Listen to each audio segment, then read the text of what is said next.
Okay, we're going to be doing problems 116, 17, 18, um, 20, and 121. So I'm basically just skipping number 119, figuring you can go to Hot Math for that one. Problem number 116.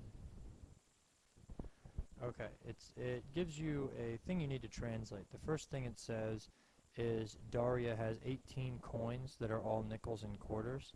So I'm going to use N for nickels and Q for quarters. So I'll say 18 total coins, that's N plus Q equals 18. The second sentence says the number of nickels is 3 more than twice the number of quarters. So number of nickels is usually means equals 3 more than, 3 more than, that's 3 plus, twice the number of quarters, that's 2q. And now we've got a system of equations that we can solve. Notice that they give you an equation if she has $1.90 in all, how many nickels does she have? You actually don't even need to use that. You can use that to check, but remember if we have two variables, n and q, and two equations like we do here, then you really don't need a third equation. The method that definitely fits here is substitution. We're going to take that and put it right in there for n. So we get 3 plus 2q equal, 3 plus 2q plus, q equals 18.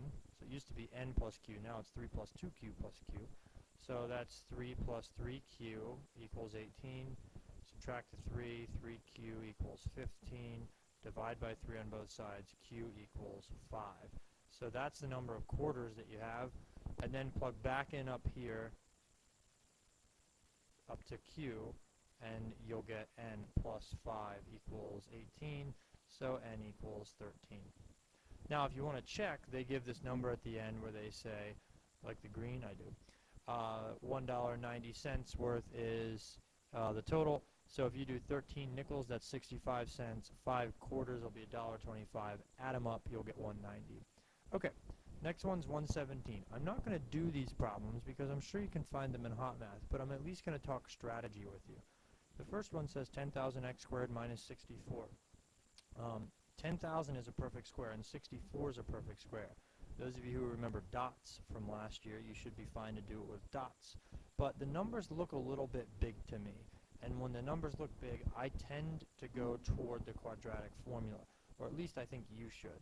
The first thing I would do is try to define my A, my B, and my C to use the quadratic formula. I'm not sure how Hot Math does it.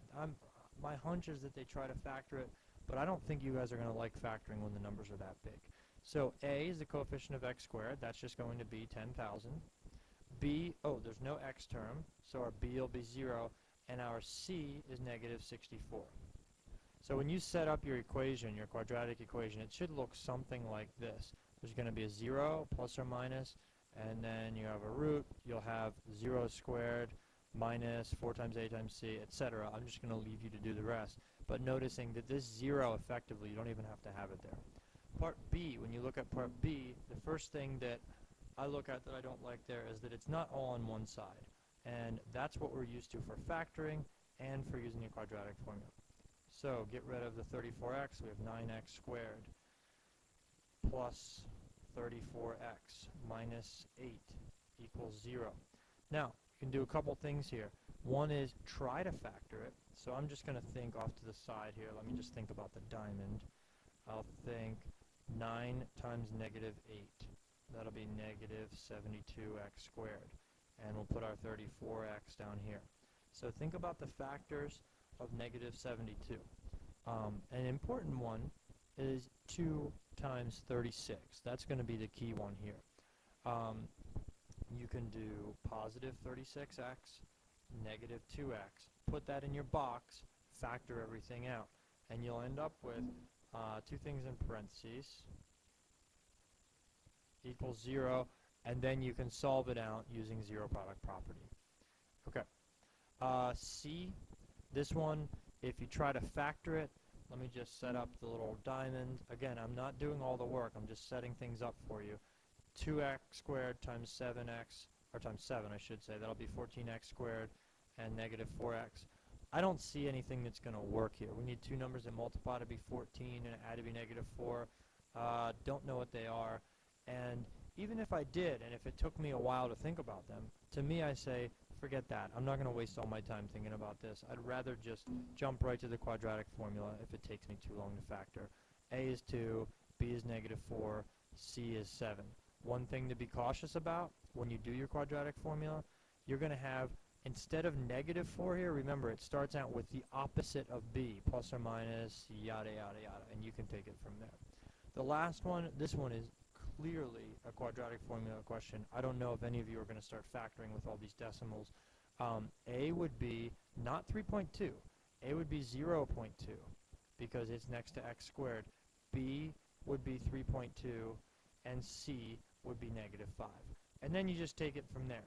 Remember, if you get a negative in a square root, that's bad news, and we can't find a solution to that. But again, check Hot Math for problem 117. 118 looks like they've got figures drawn for you. I counted them up before. I'm pretty sure there's 8 in the first one, 15 in the next one, and 24 in the next one. We never really did much like this, but I want to see if you can find the rule using parabolas. If you can't, that's fine. Notice that it goes up by 7 and then goes up by 9. If you take this pattern back, 5 and 3, you might be able to find the roots of this equation, and then you can write your quadratic equation. It really doesn't matter to me, though. If you get to this point, as long as you see that it's definitely not linear, it's not going to be something x plus something because our growth is not constant, then I'm a happy person. 119 I'm skipping. 119 is actually, even though there's squares in 119a, you just collect all your like terms, move everything to one side, isolate x, and you'll see, oh, this is a problem that we solved months ago. It's not as hard as it seems. 120. Line L has these points. The first thing I would do is find the slope. The reason I'm finding the slope is because they ask you which line is steeper, and steepness always has to do with slope. So I'll do 94 minus 42. I should have gotten a calculator again. A negative 31 minus negative 44. Okay, the bottom will be negative 31 plus 44, which will be 13. The top, 52. When you simplify that, you get 4, and it's positive. On the bottom, you look for line M's slope, and line M, this one, top one had a slope of 4, line M has a slope of 3, so L is steeper in my beautiful handwriting. And the last one, 121, it starts out like this, and it says, which line below is perpendicular to that one? Well, in order to find perpendicular, we need to get this into slope-intercept form. So we move the x over, we get negative 5y equals negative 2x plus 3. Actually, I don't even care about that 3 anymore because we're only looking at slope. Divide by negative 5, divide by negative 5 everywhere.